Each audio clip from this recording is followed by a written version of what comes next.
Seu cérebro decide por você. Você é realmente livre? E aí, gente curiosa? Tudo bem? Bem-vindos de novo ao canal. Hoje vamos fazer algo especial.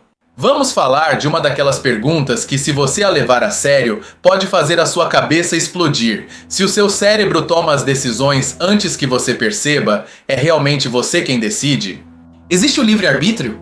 Eu sei, soa denso, mas prometo algo, vamos fazer uma descida juntos. Imagine que estamos em um elevador de vidro. Começaremos na superfície, no que todo mundo pensa que sabe. Depois desceremos nível por nível, cada vez mais profundo, até chegar ao mesmíssimo núcleo do mistério. E quando voltarmos a subir, a sua forma de ver cada decisão que você toma, desde que série assistir até por quem você se apaixona, terá mudado para sempre. Prontos? Vamos lá! Ok, vamos começar pelo nível 1, a superfície. Aqui está a ideia que todos conhecemos e sentimos na pele. O livre-arbítrio. O que é? Bem, é aquela sensação tão óbvia, tão fundamental de que você é o capitão do seu barco. É você quem escolhe levantar da cama ou apertar o botão de snooze. É você quem decide pedir pizza em vez de salada. É a crença de que, entre várias opções, você tem o poder real de escolher uma. Você é o autor das suas ações. Simples, não é? É o ponto de partida de quase tudo na nossa vida. E essa sensação não é apenas uma ideia abstrata, está em tudo. Pense nesta manhã. Café ou chá? A camiseta azul ou a preta? Pode parecer indecisões bobas, mas em cada uma delas você sentiu que era você, conscientemente, quem movia os fios. Sentimos que nossa consciência é como um diretor executivo sentado em uma grande cadeira em nosso cérebro, avaliando relatórios e tomando a decisão final. Essa sensação de ser o CEO da nossa mente é a experiência mais comum e universal que temos. Mas de onde vem essa ideia tão enraizada? Não é nova.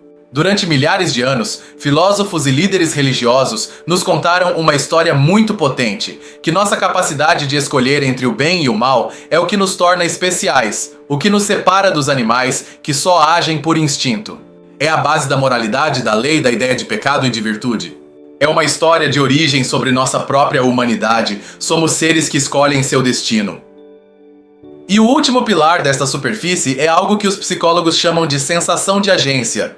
Não é apenas que você acredita que escolhe, é que você sente a escolha fluindo através de você. Quando você levanta a mão, você não sente que alguns músculos se contraem por arte de magia. Você sente que você a levantou. É uma sensação tão básica quanto ver a cor vermelha. Mas você já parou para pensar por que a damos como certa? Por que assumimos que essa sensação de controle é a história completa e não talvez uma ilusão muito bem montada?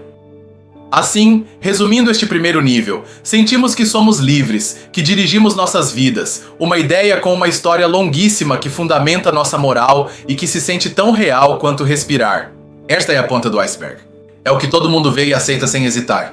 É a versão oficial da história. Mas se isso é o que vemos na superfície, que motores secretos o movem por baixo? É hora de mergulhar. Segure-se porque o elevador começa a descer. Vamos para o nível 2. Nível 2, os mecanismos ocultos. E aqui chega a primeira grande revelação a que começou tudo. Nos anos 80, um cientista chamado Benjamin Libet fez um experimento que parecia simples. Ele pediu às pessoas que movessem o pulso quando quisessem e que olhassem para o relógio para dizer o momento exato em que tomaram a decisão consciente de fazê-lo. Enquanto isso, ele media a atividade do cérebro delas. E o que ele descobriu foi uma bomba. O cérebro mostrava um sinal de preparação para o movimento quase meio segundo antes que a pessoa sentisse que havia decidido se mover. É como se o cérebro dissesse, ok, vamos mover a mão já. E só depois sua consciência tomasse conhecimento e dissesse, ei, decidi mover a mão. A ordem já havia saído da central antes que o diretor executivo soubesse. E isso nos leva a uma regra invisível que governa grande parte do que fazemos, o princípio do mínimo esforço do nosso cérebro. Seu cérebro é incrivelmente preguiçoso no bom sentido. Ele odeia gastar energia. Então ele cria atalhos para quase tudo. Por que você sempre vai ao supermercado pelo mesmo caminho? Ou se senta no mesmo lugar na aula? Não é uma decisão consciente a cada vez. É um piloto automático. A regra invisível é, se algo funcionou uma vez, automatize e não gaste mais poder mental com isso. 95% das suas decisões diárias são, na verdade, hábitos que se executam sozinhos. Agora vamos falar de outra engrenagem, as emoções. Acreditamos que tomamos decisões lógicas, mas muitas vezes é o contrário. Existe um viés cognitivo que é como uma falha de fábrica ou um atalho mental chamado heurística do afeto. É muito simples, se algo te faz sentir bem, seu cérebro assume que é bom e a decisão correta. Se te dá más vibrações, assume que é ruim e perigoso. Pense na comida. Você não calcula as calorias e vitaminas de um hambúrguer versus uma salada. Seu cérebro lembra o prazer do hambúrguer e grita "Isso!". A emoção toma a decisão, e então sua mente racional inventa uma desculpa. Tive um dia difícil, mereço. E isso não é um erro de design, tem uma origem profunda. Imagine um de nossos ancestrais na savana. Ele ouve um barulho em um arbusto. Não para pensar, poderia ser o vento, ou um coelho, ou um tigre dente de sabre? Deixe-me avaliar as probabilidades. Não! Seu cérebro, sem consultá-lo, inunda seu corpo de adrenalina e o faz pular para trás. Pum! Reação automática. Ele sobreviveu. Aquele que parou para filosofar, não teve descendência. Herdamos esses cérebros que são projetados para agir primeiro e perguntar depois. A sobrevivência dependia de decisões inconscientes e ultra rápidas. Assim, todos esses mecanismos ocultos, o piloto automático, as decisões emocionais, as reações instantâneas, não são nossos inimigos. Na verdade, eles resolvem um problema fundamental, a sobrecarga. Imagine que você tivesse que decidir conscientemente como mover cada músculo para caminhar, ou como modular sua voz para falar, ou como regular seu coração. Seria impossível. Seu cérebro automatiza 99% da vida para que sua preciosa e limitada atenção consciente possa se focar no que é novo e realmente importa, como aprender algo neste vídeo, por exemplo. E o último mecanismo deste nível muda o jogo. Seu cérebro não é um simples reator, é uma máquina de previsões. Ele não espera que as coisas aconteçam. Ele passa o dia inteiro e a noite toda gerando simulações, prevendo o que vai acontecer a seguir. Quando você vai pegar uma xícara, seu cérebro já previu seu peso, sua textura, a força que você precisa. A decisão consciente de pegá-la pode ser simplesmente o momento em que você percebe que a previsão do seu cérebro está se cumprindo. Isso muda completamente a ideia de que somos um diretor que escolhe. Talvez sejamos apenas o público que assiste a peça que nosso cérebro já escreveu. Ao fechar este segundo nível, vemos algo incrível. Entender essas engrenagens ocultas não nos tira poder, nos dá. Se você sabe que tem um piloto automático, pode decidir pegar o volante de vez em quando. Se você sabe que suas emoções o guiam, pode parar e perguntar a elas: "Ei, por que me sinto assim?" Conhecer a máquina permite que você, pela primeira vez, comece a ser um mecânico melhor. Mas se você achava que já estava tudo claro, prepare-se, porque aqui é onde a história vira um verdadeiro caos. O elevador continua descendo. Bem-vindos ao nível 3. Nível 3, o caos da realidade. Aqui embaixo estão os grandes debates. A controvérsia número 1 é sobre aquele experimento de que falamos, o de Libet. Um lado, os deterministas diz, aí está a prova. O livre-arbítrio é uma ilusão. Fim da história. Mas o outro lado, os críticos respondem, um momento, mover o pulso não é o mesmo que decidir com quem se casar. É uma decisão trivial. E propõem uma ideia fascinante. Talvez o livre-arbítrio não esteja em iniciar a ação, mas em ter o poder de vetá-la. Seu cérebro propõe, vamos mover o pulso, mas sua consciência tem milésimos de segundo para gritar, não, cancel. O livre-arbítrio como um poder de veto. Agora deixe-me contar um segredo. Existe um mito muito difundido que diz, ou somos 100% livres como anjos, ou somos 100% autômatos como robôs. E adoramos acreditar nisso. Por quê? Porque nosso cérebro entra em pânico com os tons de cinza, as complexidades. Ele ama as respostas fáceis, preto ou branco, mas a realidade é um espectro. Talvez você seja menos livre quando escolhe um refrigerante por um anúncio que viu, e mais livre quando decide mudar de carreira após meses de reflexão. Não é um interruptor de liga-desliga, é um regulador de intensidade. E aqui vem um paradoxo que te deixa sem dormir. Se aceitamos que não somos totalmente livres, que nosso cérebro e nossas circunstâncias nos impulsionam, o que fazemos com a responsabilidade? Nosso sistema judicial se baseia em que as pessoas escolhem cometer crimes? Mas se o cérebro de uma pessoa tem uma anomalia que a torna mais agressiva, ela é culpada da mesma forma? Se não há livre-arbítrio, ninguém é responsável por nada? Mas se todos são responsáveis por tudo e ignoramos a biologia, é um nó górdio que ninguém sabe como desatar. E isso nos leva a uma questão ética que me revira por dentro. Hoje em dia, há empresas de neuromarketing que usam esses conhecimentos sobre nossos botões inconscientes para nos vender coisas. Elas escaneiam os cérebros das pessoas enquanto assistem a anúncios para ver o que ativa os centros de prazer e desejo, sem que a pessoa esteja consciente. E então elas projetam campanhas para apertar exatamente esses botões em todos nós. E eu me pergunto, isso é realmente correto? É ético hackear a parte da mente de uma pessoa que toma decisões sem sua permissão consciente? O curioso é como este debate mudou com o tempo. Há séculos a discussão era filosófica. Temos uma alma imortal separada do corpo que escolhe? Depois, com a ciência, tornou-se um debate biológico. São nossos neurônios e a química cerebral que decidem? E agora está mudando novamente. Hoje o debate é sobre algoritmos. Se uma IA te conhece melhor do que você mesmo e te recomenda o parceiro, o filme e o trabalho perfeitos, você continua sendo quem escolhe ou está cedendo seu livre-arbítrio a um código? No fundo, toda essa discussão se conecta com algo muito profundo da condição humana, nosso pânico à insignificância. A pergunta "sou livre?"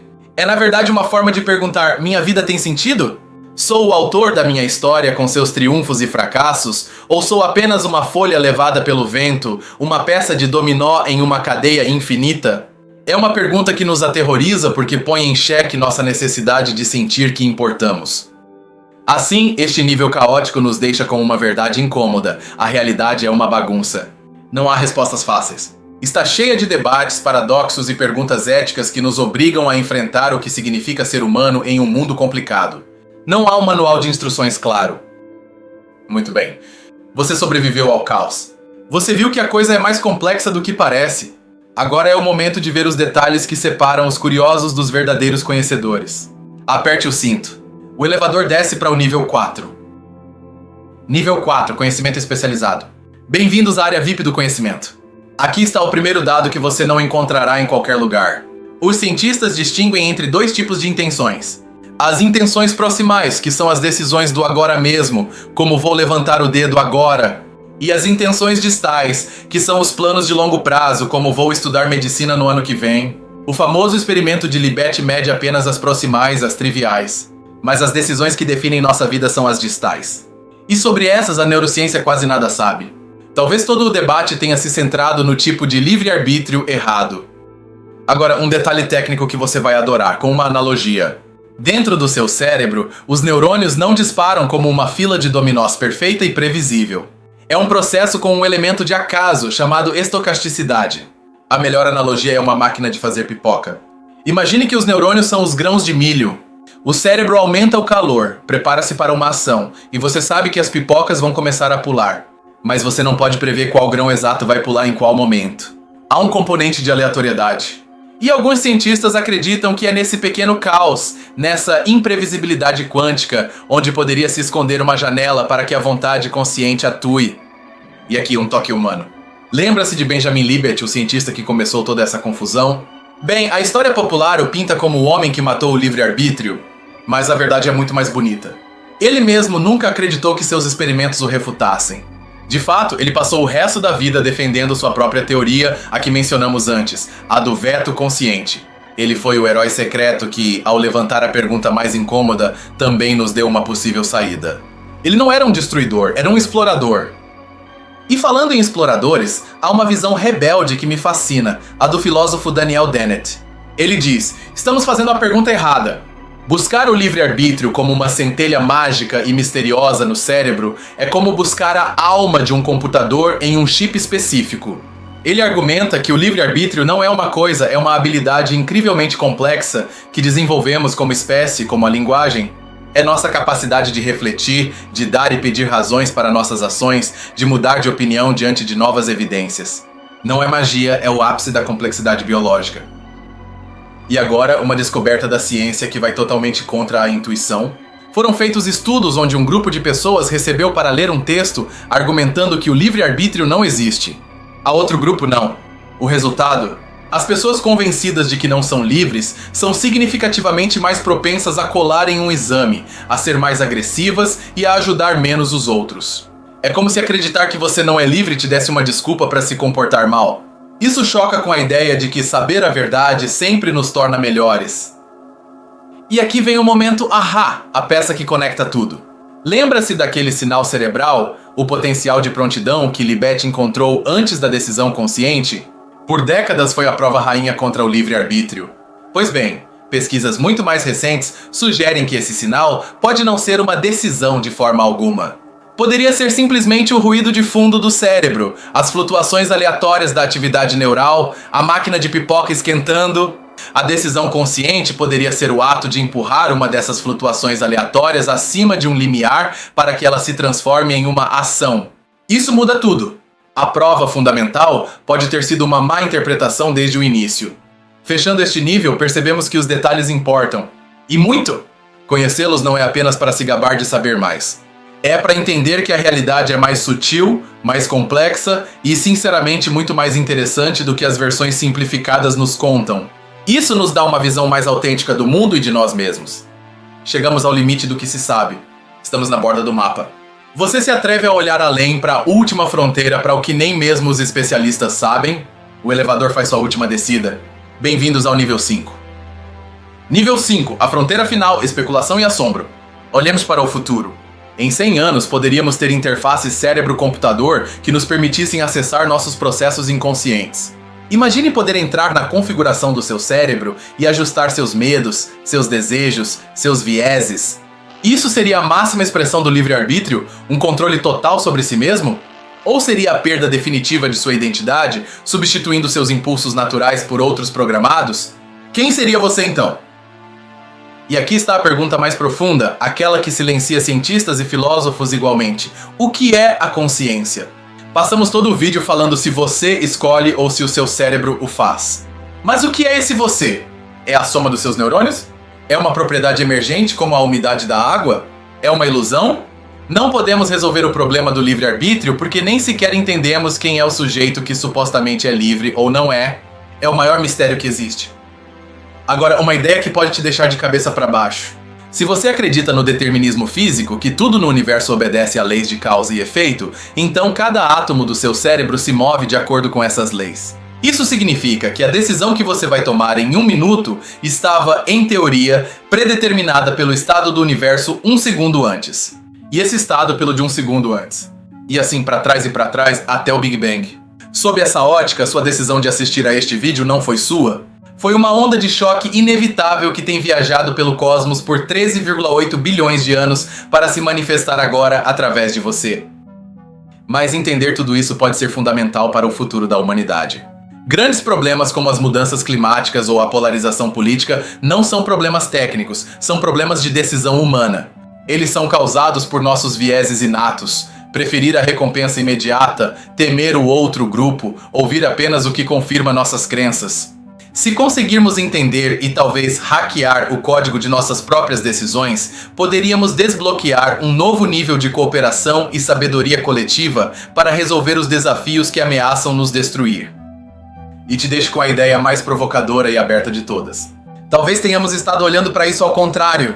Talvez o livre-arbítrio não seja algo que você tem. Talvez a consciência e a sensação de escolha sejam um mecanismo que o universo tem para se explorar. Em um universo majoritariamente previsível, talvez nós sejamos os pontos de caos, os lugares onde a incerteza e a novidade genuína são introduzidas. Não seríamos marionetes, mas sim os dedos do universo improvisando uma melodia sobre o roteiro da física. Pense nisso. A viagem terminou.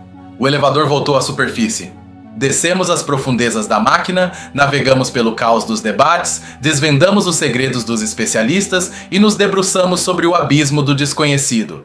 Agora, com essa nova perspectiva, é hora de contemplar o panorama completo.